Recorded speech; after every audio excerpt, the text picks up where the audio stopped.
Well, you all know these guys, and you know how it works because we were just in here, but pretty amazing group. And I'm going to just throw out some questions again like we did before, so we leave plenty of time for y'all to ask some stuff. And y'all, that was a NASCAR term, in case you were paying attention there. But, do they want me to do this with my shirt on or off? I'm not sure what they want, but I can tell you what we want. Is this where we vote? I'm going to throw this out to Brian and then over to you, Larry.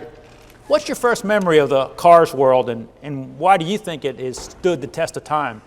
Well, my first memory, I came through the doors at Pixar. My first job at Pixar was on the first Cars film with John Lasseter. And I was a storyboard artist. So my first memory is sitting in story reviews with John and the whole story crew, just trying to figure out ways to make each other laugh around the table, and drawing lots of drawings, jokes and gags, pinning them on the wall, and just trying to absorb everything I could because I couldn't believe I was there. And I think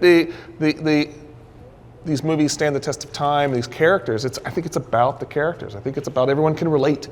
Everyone can relate to these characters, and they're appealing to look at. But more importantly, when they go through life and they talk and they make jokes and they come up against struggles and challenges, you know, I mean, everyone can see themselves, I think, in one of these characters. What about you, Larry? What's your first memory of the Cars world, and why do you think it's stood the test of time? Well, I think people can relate to the characters, first of all, and it's just, they're just fun movies. You know, they have a lot of heart in them. I think as far as my character goes, I think a lot of people would like to have a neighbor like Mater. I mean, he's dependable and he's lovable and he's sweet, and he may not be the smartest, you know, fork in the knife drawer, but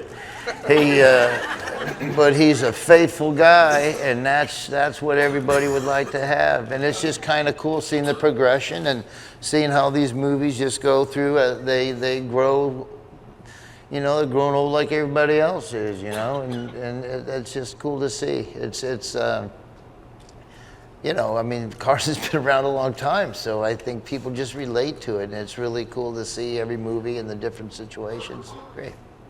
Well, I'm going to throw this out to Isiah and to Kevin, but Cars 3 spotlights the next generation of race cars, or racers, but it also shows how important those who raced before how it is to not forget those people. Why do you think the balance between old and new is important, not just in racing, but beyond racing in life?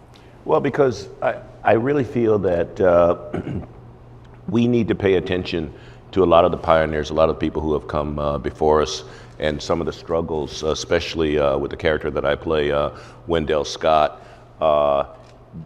We need to pay attention to that to see how we got to where we are today. And I know with Wendell Scott, River Scott that I play, he did not have the sponsors and the equipment and especially racing in the segregated South. There were so many obstacles, and yet he was able to persevere. And I think that's the key word there, is perseverance, overcoming a lot of those obstacles to be successful. So we kind of deal with that sort of the heart of racing when we think about racing, and we think about the passion and the heart and what it's all about. I think the character that I play exhibited that over time. And made an incredible impact on our sport. And it's a coincidence that this weekend, another young man, the second African American to ever win at NASCAR's high level, will be driving for the King Richard Petty this weekend. And that was from the foundation groundwork that people like Wendell Scott have done. But the one thing that I really took away from it is I was overwhelmed by the passion and the love of the sport. I don't think I'll ever look at NASCAR again the same way, because, you know, I'll be the first to admit I didn't quite understand it.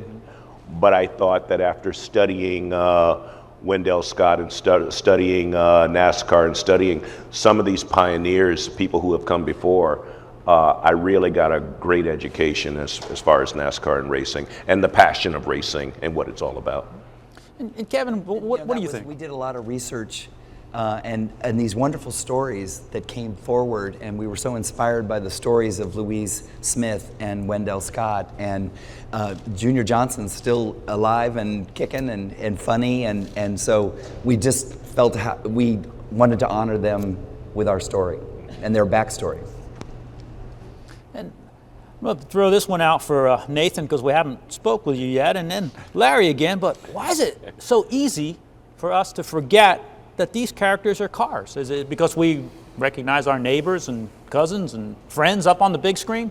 That's the idea, isn't it? That's the design. We do that suspension of disbelief, the idea that Superman could put on glasses and nobody recognizes him. We just kind of forgive, okay, this is a world of cars. We forgive that immediately, and we're in. We've bought a ticket. We're saying we're willing to dismiss our conceptions. Yes, Larry, wasn't that exactly what you were going to say? That was what I was thinking. Same thing. The same thing? Took the words right out of my mouth. I love you, Larry. I love you. But all the NASCAR guys, everybody said, make sure when you get out to tell Larry, get her done. So they're at Pocono Racing this week, and everybody's thinking about you, man. I love him. I've been a fan forever, so I'm a big NASCAR fan. Been trying to tell everybody it's a great sport. See, it's a great sport, isn't it? It is. Leah, your character, Mrs. Fritter, gives new meaning to school buses. What did you think of that character when you first seen it? And in the fall, will kids be thinking twice about getting on the school bus? I think they will run to get on the school bus after seeing Miss Fritter. Yeah. So I don't think that's going to be an issue with the kids at all. I just thought she was amazing and so much fun. And these guys are just awesome, and they let you play around so much when you're on the mic. So they would be like, here, read those lines, and then if you got something, throw it out. I think we all did it. And that's, for me, that's gold. I've been a stand-up my whole life, so I was having a great time working with them and bringing life to her. Because, you know, she'll fritterize you. I love her. Brian, how's that happen? Mrs. Fritter. You know, it's a demolition derby. School buses are a part of, they're a thing. But we needed a voice that could keep up with the character. And so we called on Leah. And our sessions were so much fun because, yeah, we'll get with the words on the page, but the only time in animation to actually get some true, you know, improv and some into the medium is in the recording booth. So that is when we can play. And I don't know how many times we have gone off the map in a recording and then gone back and changed the pages later to account for something that happened, something magical that happened in the recording booth. Nathan, Isiah, Leah, and Kevin, story's king at Pixar. What is it about Pixar's style of storytelling that makes the films and characters so compelling? We'll start with you, Nathan. Here's my theory. Nothing happens by accident in a Pixar movie. They tell a story one pixel at a time. So by the time it gets to the point where I'm sitting there in front of the microphone, all the hard work has actually been done. I rely very heavily on the director. We get to play around a little bit, but in all honesty, you're looking at a Thanksgiving meal and Nathan is the pepper. You know what I mean? The work has kind of been done. Just need a little pepper, buddy, and you're done. Leah? I agree. Thank you. Once again, words right out of my mouth. He agrees with everybody. Don't worry about it. For me, I just love Pixar. It's magical, and every time I've seen any Pixar movie, I'm beyond excited to watch it. I'm always there the second it opens. It just transforms us all back to our childhood, I think. I mean, I'm just a kid screaming and laughing at whatever's happening. And I mean, that's why this is dream come true for me to be in a Pixar movie. So, you know what I mean? And that's because I love it. I just love sitting there and remembering that. It just takes me right back.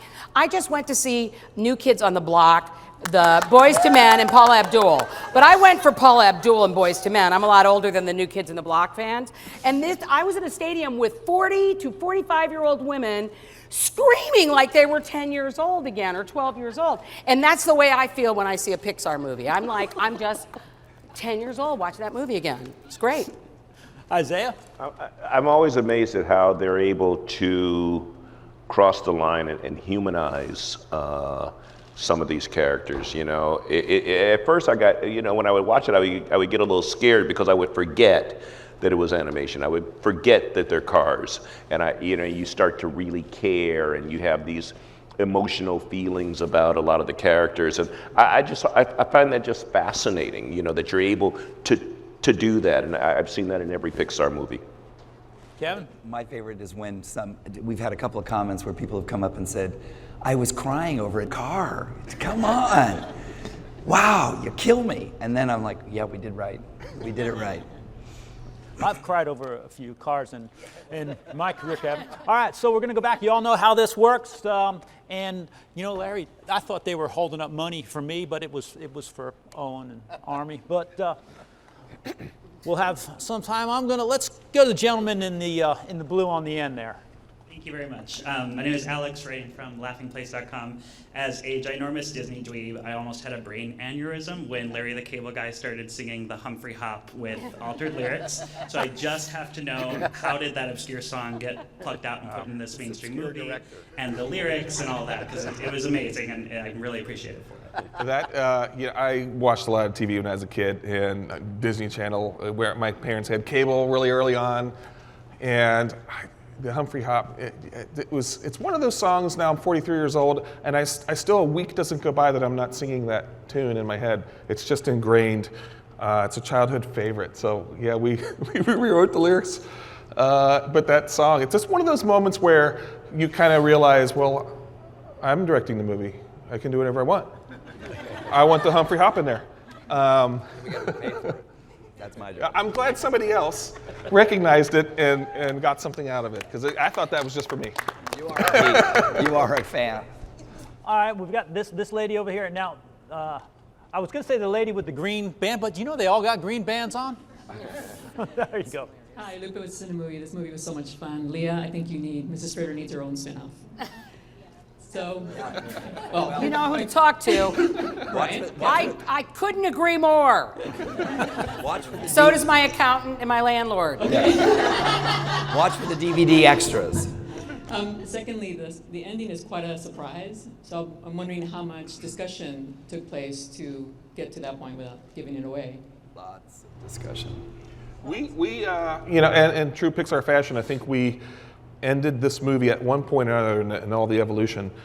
We tried everything you could possibly try. We make the movie many, many, many times, over and over and over. We tried a lot of things, and it was always inching towards that ending, little by little, little by little. Well, now I feel something. Let's go a little further, and the end result is what's on the screen. But it's part of the evolutionary process. The lady, reddish hair and glasses there. Just, First of all, congratulations, all of you. An amazing job. Nathan, you are fabulous as Sterling. Thank you. But I have to ask all of you, we've talked about the history of NASCAR that's brought into the film. There's cinematic history that you bring back, and that is a very integral part of Cars 3, and that is Paul Newman as Doc Hudson. Would our filmmakers talk about the decision to bring Doc in such a prominent role, using Paul Newman's voice, and also for the actors? Did you ever think you'd be in a film and have a credit with Paul Newman? Good question. No. Absolutely. I think I'd be in a film.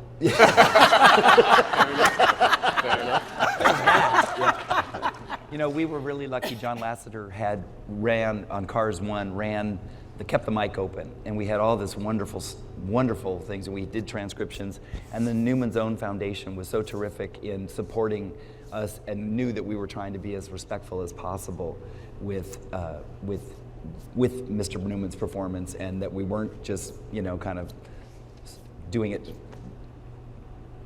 We had lightly. hours of voice on tape to kind of comb through and find, what was going to help us tell this story. Because there's some nuggets in there we couldn't use because they weren't helpful to telling the story. But we're, I feel extremely fortunate that we got the right things. We got exactly what we needed, and we're just lucky at the end of the day. We also went to the original Click and Clack tapes to try to pull some lines from Tom Magliozzi, who passed away. So out of respect. we'll go back over to this side. Young lady right here. No, you look at not the one. You stand up. There you go. Yeah, you. Winner. Waiting for your mic. Hi everyone, I'm Cassandra Shah from LA Times High School Insider. And in the movie, you see these cars take a very unconventional approach to their training to sort of get ahead in the race. So I was wondering, in your career, in your own path, what is something that you had to approach in an unconventional method? I think acting is a strange career to begin with, and I think any process by which we do our jobs is a little unusual. We're pretending for a living, honestly. It's not rocket science or construction, it's pretending. I think that that's a little weird in itself, and I love it. Yeah, I have to agree. I've always found it just the whole experience and being an actor is just unconventional. The things I've had to do. It's crazy, right? And I can say I'm not proud of it. Some I am, but some, where, that's gonna maybe go into the book. But the whole experience has always been very unconventional. But it's been a joy, the people I've met, the things I've done, places I've been. I wouldn't trade it for anything in the world. Black and white? I can't see that far. That might be gray. That's what happens when you get old. You lose your color focus. Oh, you got it right. Okay. All right, Sarah Woloski from Skywalking Through Neverland podcast. And I would love to know any of the newer cars in this film who were introduced, like Nathan Fillion. Were you guys able to have any say in the design of your cars at all, and what kind of car you picked and the color? No, we were not. No, but I gotta say, they nailed the eye color on Sterling. Incidentally, only reason the Sterling car isn't here right now is because it's actually so nice someone's out driving it.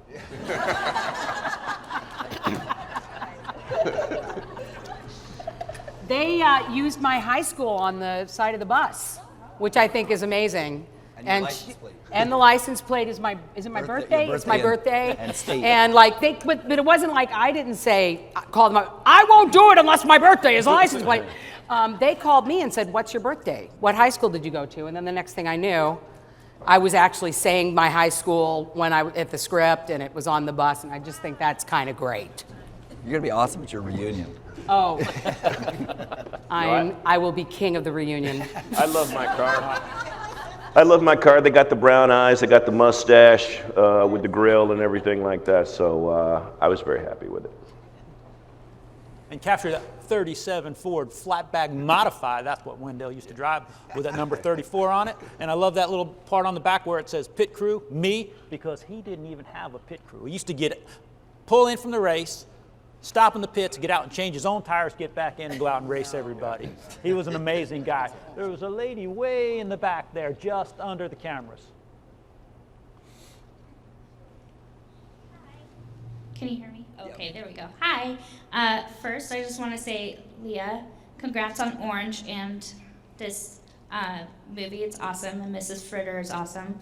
But I have a NASCAR question. So I've been teased a lot because I've been obsessed with NASCAR. I'm Me like too. the only one in my family that even knows, Dale Earnhardt and everybody. And I used to dream of actually being, sorry, now I'm getting nervous. A pit crew chief, and used to, just pretend to have the little radio when I used to watch Dale Jr. and his dad and everything. And now with the rise of Danica and more women in actual NASCAR events, do you think there would ever be, a pit crew boss as a lady or a crew chief as a lady? And do you expect that to be on the rise now that there's more and more drivers? Well, I don't think it. I know it. I don't know how soon. I don't know when the first lady crew chief. We have lady drivers. We have ladies on pit crews right now. Currently at Hendrick Motorsports, where I still spend a lot of my time, our lead aerodynamic engineer is a lady. Our lead engineer, or one of our best engineers from General Motors, is a lady. And as the sport evolves, there are more and more opportunities engineering-wise for ladies to become involved, and you're seeing more and more ladies who want to be involved. So I have a 2-year-old daughter as well, and I fully expect her to be the first lady winner of the Daytona 500 someday. So, to answer your question, I think it's great, and again, that's another thing that I think our friends at Pixar have really done a great job in showing exactly what's going on in NASCAR with Cruz Ramirez, because we have a lot of ladies behind the scenes that are starting to come to the forefront. So it won't be long before you see those ladies leading teams and leading laps on the racetrack. You, sir. Derek Clemens with the Pixar Podcast. For Larry, you have had, Mater has been the focus of Cars 2 and a lot of shorts. In this film, he's a little bit less in the spotlight, and I just wondered if you were a little bit sad about that. I think Mater's got a good role in this. Mater does what he's supposed to do.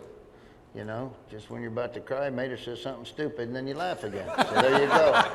No, Mater, there's no Cars without Mater. That's what it's all about. It's about McQueen and Mater and what's going on in their lives. And I don't care if Mater's got one line. If Mater's Mater, he'll always be Mater. So, no. So it doesn't. I mean, you're getting me confused for somebody that really, I mean, I'm in a Pixar movie. I mean, that's flipping awesome, dude. Why would I care? Let's go with this lady right in the front here. Thank you. To segue to that, my name is Kathy with Bel Air Mommy, and my son recently, we got him the tow meter that can actually has the hook, and I sat in a little spinner, and Tow Mater was towing me. He goes, "Mama, Mater can even tow you." And I was like, "Oh my God." So my son absolutely loves your character. Well, so. tell him I hope you're okay from sitting on the hook. All righty then. Okay, so with that, we're going to have to move this group out. I hope you all enjoyed everything. Thank you all very much. I love that.